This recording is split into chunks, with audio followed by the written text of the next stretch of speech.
From recruiting and consulting firm Riderflex, I'm your host, Steve Urban, and here is your Riderflex episode of the day. So Becky Crowe, how you doing this morning? I'm doing great. How are you? Awesome. So from Clayton Early Learning, and Becky Crowe is the president and CEO there. I really appreciate you being on the Riderflex podcast. My pleasure. So for the listeners, why don't you give us the Becky Crowe overview, like, family and where she grew up, and where she went to school, stuff like that, personal stuff. Personal stuff. All right. I was born in Memphis, Tennessee in the early 70s, and my dad was stationed at Millington Naval Base during Vietnam. So Okay. I was born on the naval base, and at the time, my mom was one of the few female lawyers in Memphis, and she was taking cases pro bono for the ACLU, enforcing the Civil Rights Act. I'm already starting to see some tie-ins to your career. Influential aspect. All right. And Okay. my dad is a doctor, and so both in service and helping professions, which is very influential. And Gotcha. we moved to Minnesota and landed in Phoenix, actually, and so spent my all of my schooling years in Phoenix. My Okay. folks are still there. Okay. And then I went on to college at Stanford. So I went out to Palo Alto. Awesome. Congratulations, by the way. Getting at Stanford's not a small thing. So Thank you. Congrats. Harder now than it was then even. Why'd you pick Stanford, by the way? A couple of things. I knew I wanted to be in a really strong academic institution, and then I was also a competitive swimmer, and Stanford had the strongest swim team in the country at that point, and still today, actually, which is fun. Well, you, by the way, of course, I noticed that when I did my homework on you, but for the podcast, I wanted to. So, were you a 4-year starter on the Stanford swim team and like captain or something like that? Talk about it just a little bit. I was. I did. I swam competitively from age 5 until all the way through Olympic trials in 1996, and Wow. Had a great swimming career, and I think incredible success as a team. We won NC2As every single year we were there, so that was unusual and an incredible experience. But I'd say most importantly, I had 25 of the most extraordinary women that you could imagine on that team, and That's it was great. a huge privilege and honor to be competing with them, and still my closest friends today. That's, congratulations on that. And if I can just touch on that just for a minute, here's some career advice for people. At Riderflex, of course, we interview and source candidates for a living. I will talk to people occasionally, and I'll find out that they played lacrosse for 4 years at Cornell or something, and they don't have that on their resume or their LinkedIn profile. And I always tell them, are you kidding me? You've got to that's a huge accomplishment. I mean, to play college athletics at any level, I think, is a major deal. But to go to an Ivy League school, and play, athletics and be a 4-year starter, I mean, it's a major accomplishment and super hard to do. So I love the fact that the swimming is on your LinkedIn profile, and I think it should be. I think it's great. Major accomplishment. So, wow, congrats. Thank you. It was a great experience. And I don't know the exact statistic, but I heard a statistic at one point that it's somewhere in the high 80% range of female CEOs who are former athletes. So I think that's not an accident as well. When you enter, you've interviewed and hired a bunch of people now in your career, right? When you find out that somebody you're interviewing played college athletics, isn't there just a little bit of a different edge, a little more competitive, a little more, not every time, but most of the time, there is something about them that is super driven, right? I think that's right. I think it's drive and motivation, persistence, and honestly, time management and pain thresholds. So I think all of those things come in handy in the working world. Totally agree. So, all right. So awesome swim career at Stanford. Now, as you were doing all that, did you know what you wanted to do for a living at that point? Did you have it all mapped out, or talk to us about that? Not exactly. I knew I wanted to be in a profession that was service oriented. And I had spent a lot of time growing up, going back and forth to Mexico, doing service trips, and both of my parents were really oriented toward, essentially using the gifts that we've been given and the privilege that we've been given to support others. Great. And so I came into college thinking that I was going to go to med school, and started on that pre-med track, and then had an experience the summer after my freshman year in college where I had the opportunity to teach at a homeless shelter in my hometown in Phoenix, at the Early Learning Center, which is coming full circle to Clayton. But at that point, I was, introduced to combination of education, poverty, homelessness, mental health issues, et cetera, and realized pretty quickly that those issues were issues that I wanted to spend my that was a major turning point for you. Absolutely. And I think it's a testament. It was actually a community service fellowship out of the community service department at Stanford, and I think the opportunities for young people to be exposed to helping others early on in their careers and finding their purpose and path that way is really powerful. Okay. Very cool. Oh, you cut out on me just a little bit there, but I think we're okay. So that was a major effect on you. Now, at that point, then you said that steered you in a different direction. Did you change your major to English at that time? I did. I changed my major to English, and which was also just an intellectual passion for me, and came out with great writing skills. People ask, what can you do with an English major or the social science majors? Right. I'm a deep believer in being a broad, expansive thinker and thinking about analytic skills and writing skills, and those have all served me well. Now, can I kind of take a pause? Was your dad like, yeah, but I wanted you to be a doctor like me? Was there like a little? Not at all. I think he was, he and my mom were both encouraging me to be eyes wide open about their respective professions at the time, and were really supportive of the path that I wanted to take. Cool. All right. And then you got your master's also at Stanford. I did. I stuck around and got my master's in education and policy after undergrad, and I was also competing for one more year because it was the lead up to the Atlanta '96 trials. So it was a nice combination of continuing to be able to swim and also do something productive with my days between the 6 hours of workouts during the day. So, cool. Very cool. Yeah, so I had a great experience with that. And actually during that grad school year, I worked for my mentor and professor advisor for my master's thesis, became my boss for the next 4 years. So I stayed on as a researcher and worked for her for 4 years. I see. Okay. All right. Great. All right. And now your career is starting to take shape. You're starting to go ahead. Now walk us in. Go ahead.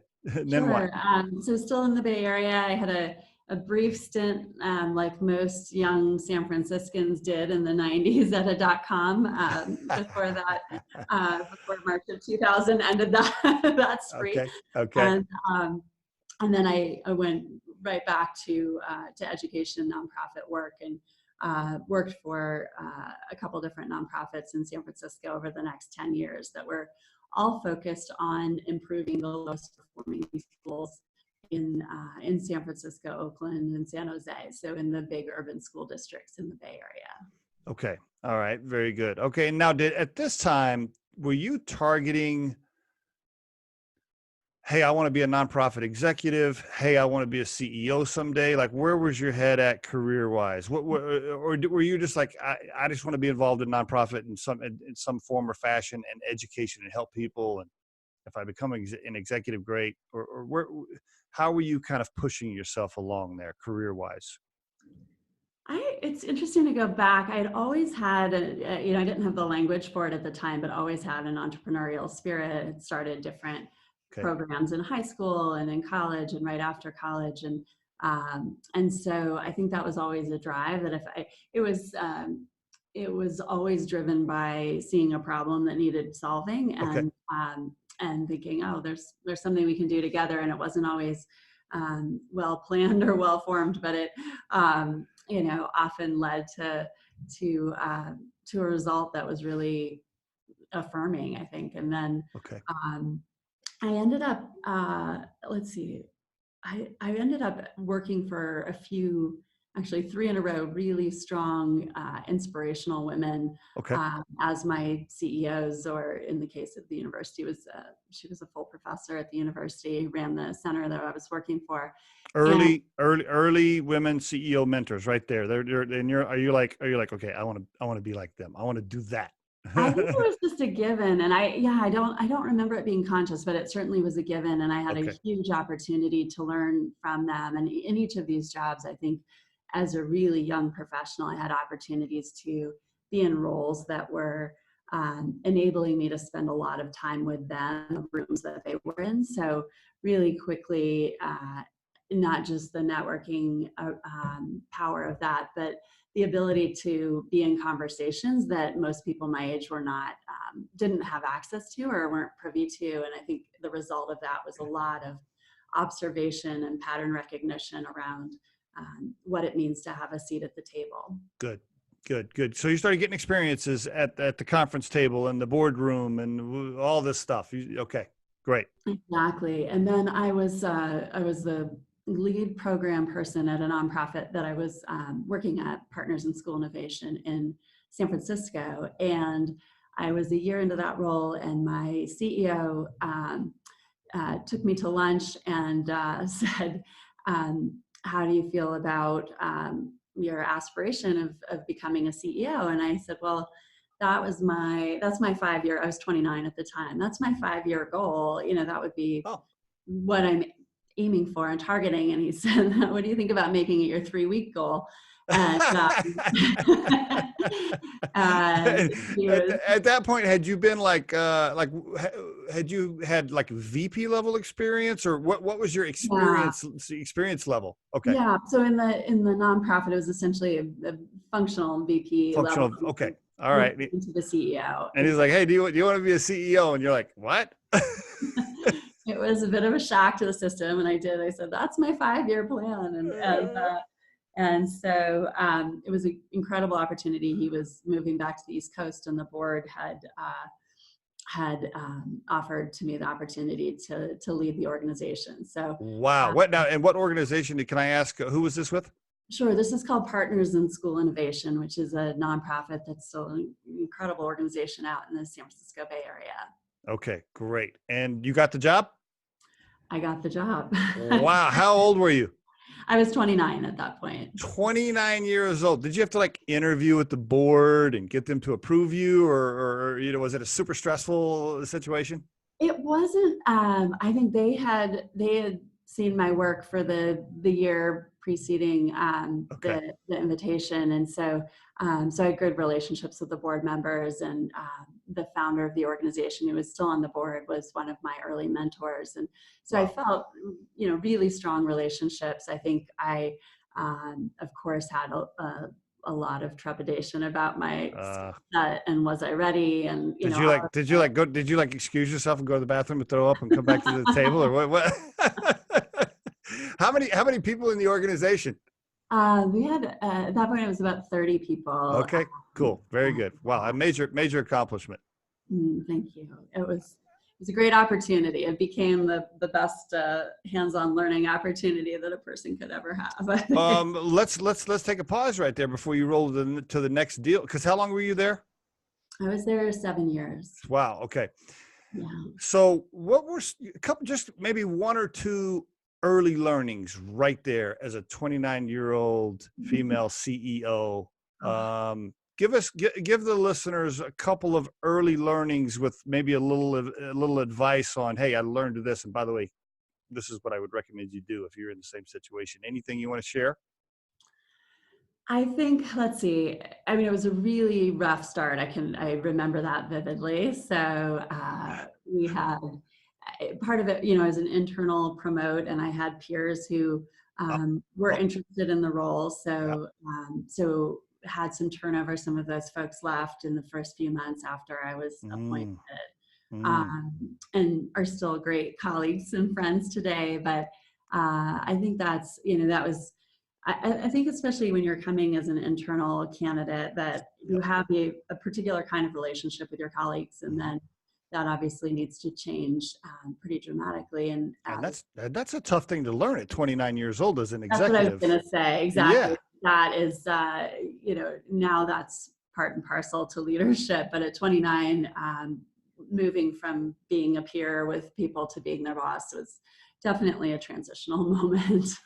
Can we take a pause right there? I think for the listener, this is a key tip for early executives. If you're promoted internally, there is immediately there's a difference. Now, all of a sudden, when you're at the dinner party or the social gathering or the after hours stuff, specifically the after hours stuff, you are immediately in a different situation, and you really just have to manage that differently. At least that's the way it was for me. I don't know if you experienced the same thing. Absolutely. I think that's a big piece. And then I think just the importance of finding your sounding boards and your places to vent that aren't your colleagues. It Right. just really quickly becomes very lonely. And if you cross that line in terms of leaning on colleagues for Yes. Emotional support beyond beyond what's appropriate, I think it's just it's a recipe for big problems later. So I think setting up that the kitchen cabinet, so to speak, but the group of close colleagues, friends, mentors, ideally who are not all your family members, so you're not bringing that home every day. So those are all really, I think, important pieces to setting up the support structure to be able to be successful. So you moved through. So a few people faded out. You kept going. You were there for 7 years as the CEO. So that's a great run right there as a CEO for that size organization. Yeah, we had a lot. We had some bold goals, and I wanted in that would be the other sort of new, newbie advice, I guess, which is I had the privilege of being in the organization for a year before being in the role, so I had essentially what people need to use typically as a listening tour. I had my own firsthand experience to draw from, but was really clear about a few big areas for improvement. I had essentially set 3 goals from the very beginning. And that I thought was so important because even when I was in the weeds and coming up to speed on the role, sort of laying out that, these 3 things are the things we need to be going after. And indeed they were over that 7-year period, and felt, after that chapter closed that I had achieved what I had set out to do. Okay, good. And did you feel pressure after 7 years from the board that it was time for a change, or you just knew like, okay, hey, I accomplished this. I've been here 7 years. I'm ready for something new in my life. Yeah, I was ready for a change. I'd gotten a fellowship to go back to business school at Stanford. On a fully sponsored fellowship from a local foundation, which was an incredible opportunity. And if anything, I had encouragement from my board to stay, but I did I had heard about the fellowship and ended up doing an 18-month transition, which is probably not typically advisable, but it was so important to me that the organization was set up for success going forward. And so it gave us plenty of time to think about not only doing a national search for the new candidate, but also to make sure that all of the leadership structures were in place. And I felt really proud of how I left the organization. The offboarding, if you will, was a long process, but it was well worth the investment. Is there any particular advice or story you want to share about the transition of you bringing in a new CEO and both of you working together there for a little bit as they were onboarded and you were offboarded? Because that can be tricky, right? That can be a little tricky. We've done, as a recruiting firm, when we've recruited CEOs, we've put them in situations like that where maybe the current CEO is going to move on to be the chairman of the board, and there's that transition period. And that's always, I don't know if tricky is the right word, but it can be a little challenging because, the new CEO wants to kind of do their thing a little bit, but they don't want to step on any toes. And it's just that whole dynamic. Anything you want to share or any tip you want to share? I think it's a really important dynamic to be aware of. I just think there's such a fine line between an onboarding experience that transfers relationships and information in ways that will set the new person up for success, and at the same time not overshadowing them or clipping their wings. And Right. it's such a tricky balance, and I think it is so specific. It's particular to every situation and every context, but I think generally speaking, I don't think long transitions are very useful. I think they're really, and in this case, I wouldn't change how I did my transition out, but my overlap period with the new CEO was very short, and that, Okay. yeah, that was, Generally, you would recommend as short as window as possible. I think so. And I Yeah. also realized in retrospect, I had spent a lot of time documenting and capturing information and making Oh, these good. binders of what I realized I was trying to do was sort of give my brain to this new person, because how could they possibly lead without all of this context? And the reality is that the new person, if you hire the right person, is Yeah. going to have his or her own vision. And Yeah. the best thing you can do is to, I think, be on call for those questions when they come up, and also just be really intentional about transitioning the relationships that are essential. So whether that's board member relationships, or in our case in the nonprofit world, it's also relationships with funders and Right. investors. Right. And so spending the time to, take the person around to do the warm handoff for some of those relationships, I think is really valuable.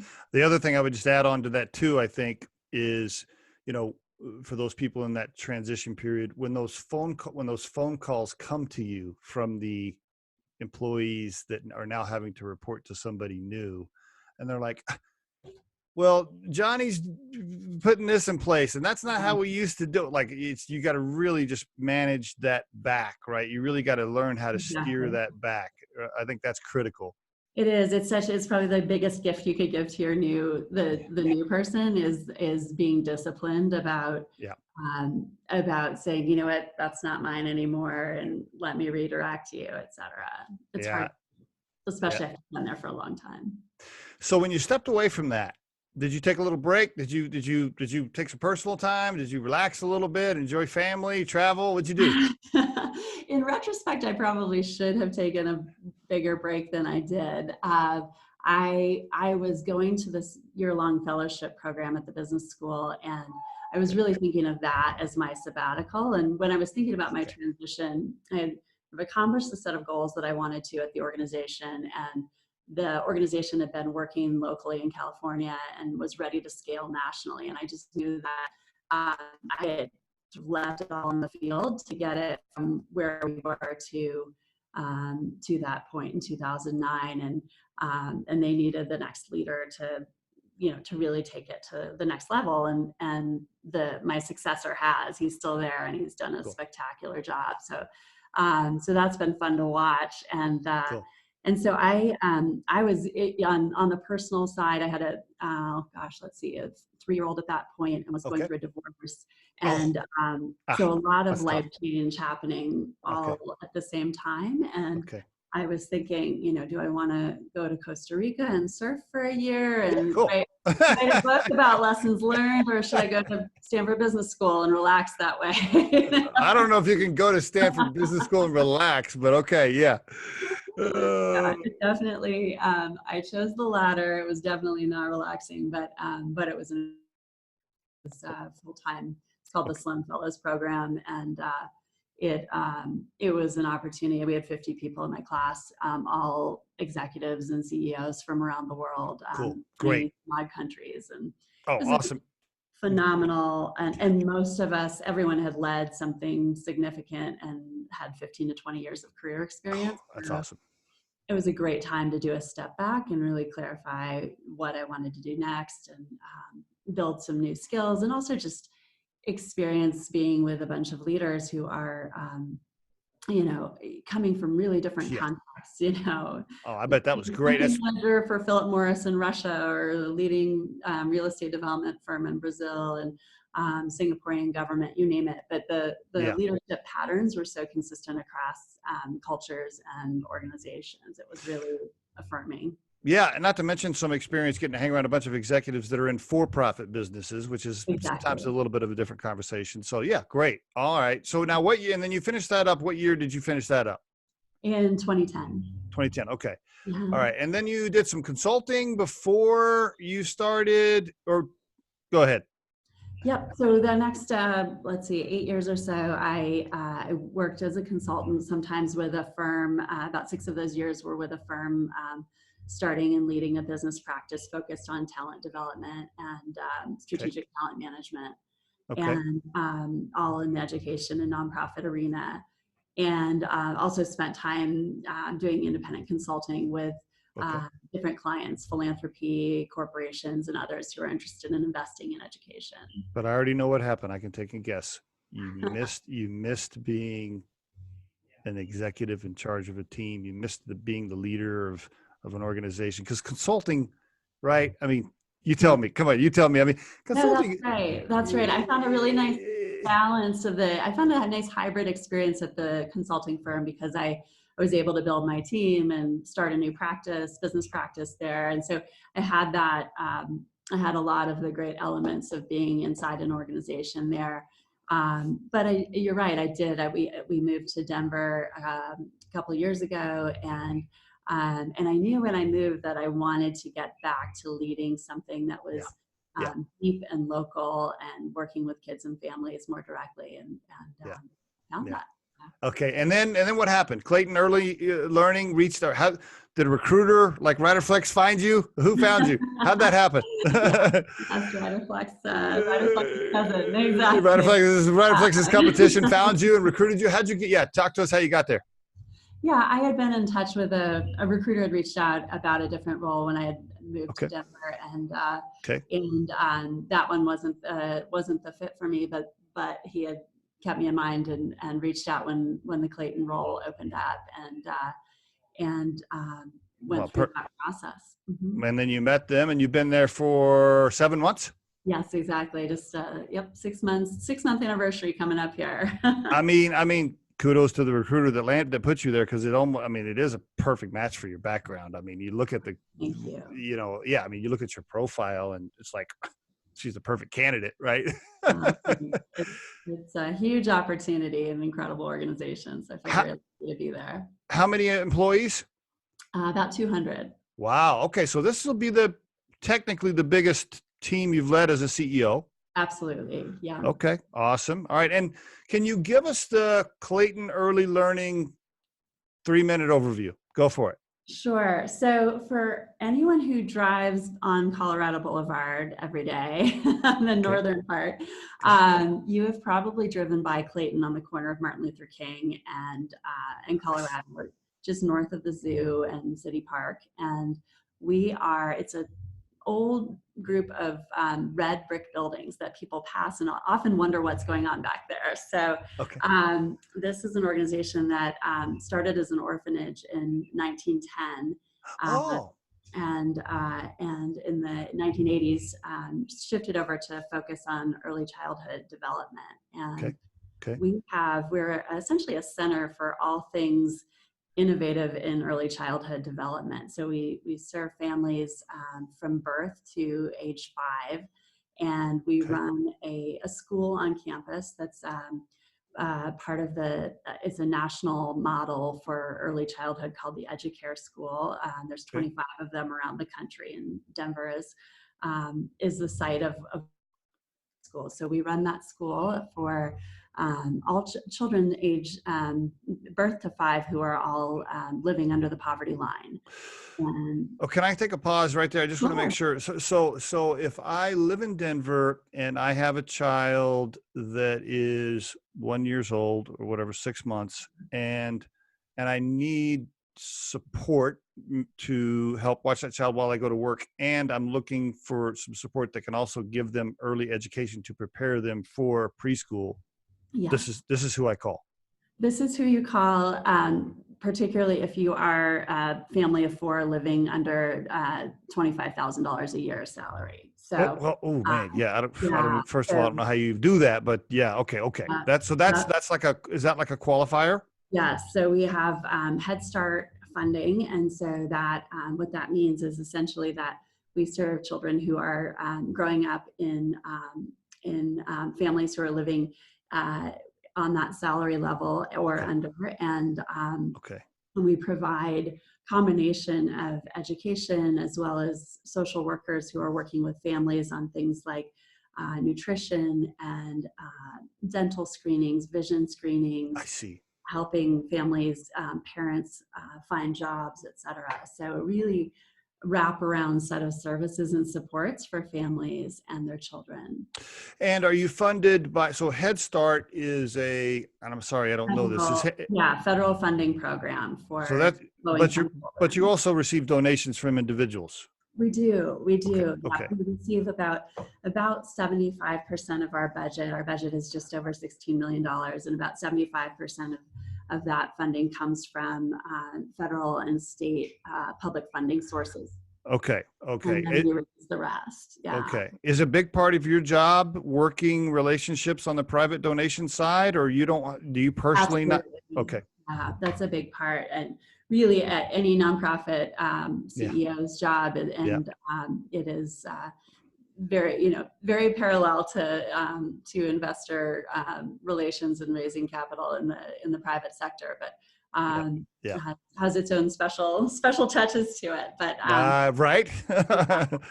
Right. So our Clayton basically has the school, but that's not the only part of the puzzle. So we also have a 25-person research and evaluation team that studies essentially effective early childhood practices, and a policy team that works on state policy change around Colorado, and then a team of trainers who are going out and influencing and training, coaching other early childhood teachers all over the state of Colorado. So it's really a hub for innovation for early childhood. And we know essentially that every dollar invested in early childhood returns $8 in terms of savings and in people not being incarcerated, people contributing to the tax base, not using public subsidies as much. So it's an incredibly smart investment in the future.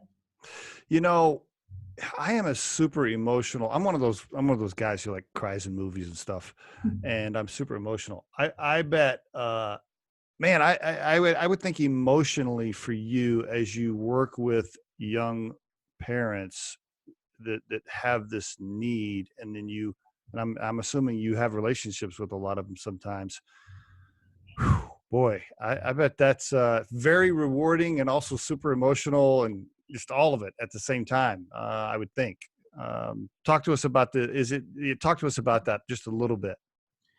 Yeah, I think that's absolutely right. And it is, I think it is the reason when people are working, or one of the many reasons when people are working in the nonprofit sector, that this sense of human connection and purpose really, are the thing that keeps you up at night in terms of worries, but also are the things that get you out of bed every day to go back and do it again. And I think it's just an amazing privilege and opportunity to be able to work with families who are really figuring out ways to reach their potential and to support their kids to reach their potential. The most committed group of parents are incredible, and teachers, and none of this happens without really phenomenal educators working and social workers working every day with families. So it is, there's a lot of inspiration, and there's also pain and heartache when you see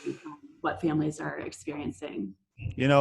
Kudos to you and all the people that are involved in the organization, because obviously you and probably 90% of the people that work for you could probably go get a job somewhere else making more money, right? Because nonprofits traditionally only pay so much.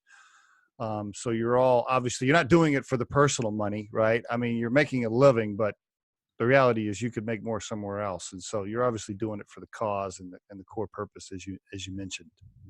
Yeah, absolutely. I think it's really a special thing you're doing. And, What's it like when you meet another CEO for breakfast and they're like, they're like, yeah, we make this widget and we sell it for this much and, blah, blah, blah. And you're like, yeah, well, that's cool, but I'm saving lives. So I'm doing something that's just a little more important. It's interesting. I have to say there's a role for everyone. And I definitely have the experience of so many incredible corporate partners. And this has been true in all of my work throughout the years. But the corporate seat is one of the, I think, most important places to bring this lens of being a community leader. And, great. And early childhood is such an important, it's a great example of one of these cross-cutting issues that is really bipartisan support in a time when things are really divided, and every employer knows that unless your workforce has access to high quality, affordable childcare, you're not going to get your workers there. And so it's an interesting issue because 90% of brain development happens before the age of 3. Like, this is the time to invest, and it has this dual benefit of making a big difference for actually building the workforce in Colorado and enabling them to get to work every day. I read a great quote the other day, and it was, I can't give credit to the person, but it was, nobody ever went poor by giving. That's interesting. And, and so if you want to give, there, obviously you can go to Clayton Early Learning's website, right? And there is a donate button, I believe, if you want to give, especially this holiday season. That's right. Absolutely. Can I ask, I know we're almost out of time, just a couple more quick questions. Yeah. So for the 29-year-old female executive that wants to be a CEO, and she wants to know how to get there, right? She's like, well, how'd you get there? Like, how'd you do that? And maybe she's even faced with a good old boys club, like the entire board members, all 55-year-old males. And like, there's no, she's just like, geez, there's not even any women on the leadership team. Like, how do I do this?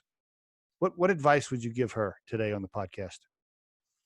I think 2 things. One is to really understand the difference between mentorship and sponsorship. And I think that we need both, and we as everyone, honestly. But I think particularly for women and people of color, that the combination of finding the people who are really going to give you that advice along the way and guide you is critical. And then finding, on the sponsorship side, finding the people who are not just wise mentors, but are actually actively pulling you into situations that are where you might feel a little out over your skis, but you're getting experience, or they're the person tapping you to say, you know what, you should be in this meeting, or guiding you in this way.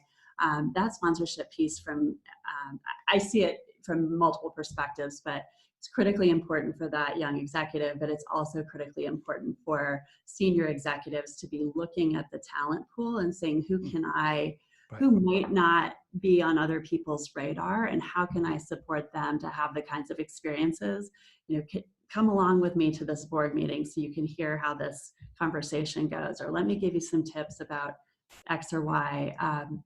These are incredibly important. So I think that's the first thing, mentorship and sponsorship. And then the second piece is just getting yourself alongside people who are always going to push your learning. And good. I just had an incredible access to very seasoned and senior executives, a bunch of former McKinsey partners on my board in my first CEO role, who were just continue to this day to be dear friends, mentors, and sponsors. And they were, white men, 30 years my senior, who were really deeply invested in making sure I was able to navigate. And I think that's critically important, just making sure you're working with people, not only who you can learn from, but who also share your values. Because I think that if I came back to one takeaway from the whole path, it's been that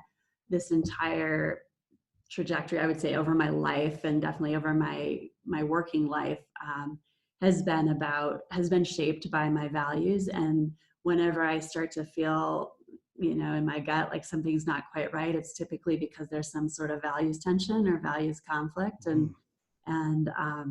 taking the time to step back and even write down, before I started at Clayton, I wrote down, what are my 10 values as a leader that I want to make sure that I'm modeling every day that I possibly can. And I keep that list up on my bulletin board next to me as a accountability and gut check on that. I love that. That's okay. That leads into my last question. Yeah. If you had to define your core purpose, your inner core purpose in life, and I didn't let you tie it to immediate family, because usually people answer like, well, I want to take care of my kids or my spouse or my partner.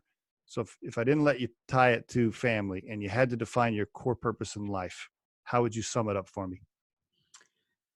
I would say seeing the potential and the brilliance in every human and creating the kinds of systems and structures that actually enable people to reach their potential and demonstrate their brilliance. Whoa. Okay. That was powerful. I love that. That's cool. Wow. All right. Let's just capture that right there. I think that's good right there. Let's just leave that right where it is. That's wonderful. Congratulations on everything you've done. I just want to give you a compliment before we hang up too. I mean, for somebody that went to Olympic trials and was a swim team, athlete in college and went to Stanford. I mean, you have such a warm, humble, welcoming presence. I mean, there's nothing about you that is arrogant or uppity or cocky. And quite frankly, when I'm interviewing people that went to big schools and sometimes they have your background, there's a little bit of a kind of air about them. There is nothing like that on you whatsoever. I mean, you're just so humble. I love it. Love your personality. I can see why you're perfect for the position. So thank you. I appreciate that. Congratulations, Becky, on everything. I really appreciate you being on the Riderflex podcast. Okay. Thank you so much for sharing. It's been such a pleasure. Thanks for the opportunity. Okay. We'll talk soon. Okay. Sounds great. Take care. Bye-bye. The Riderflex podcast features entrepreneurs, business executives, and the stories behind how they got there, as well as daily tips on career advice and job interviews.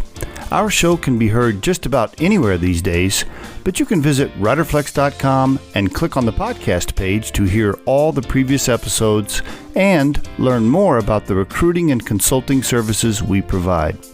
Contact us at the email address info@riderflex.com or 888-964-5876. Thanks so much for listening, and if you enjoy our show, please be sure to subscribe to our channel and like the episodes.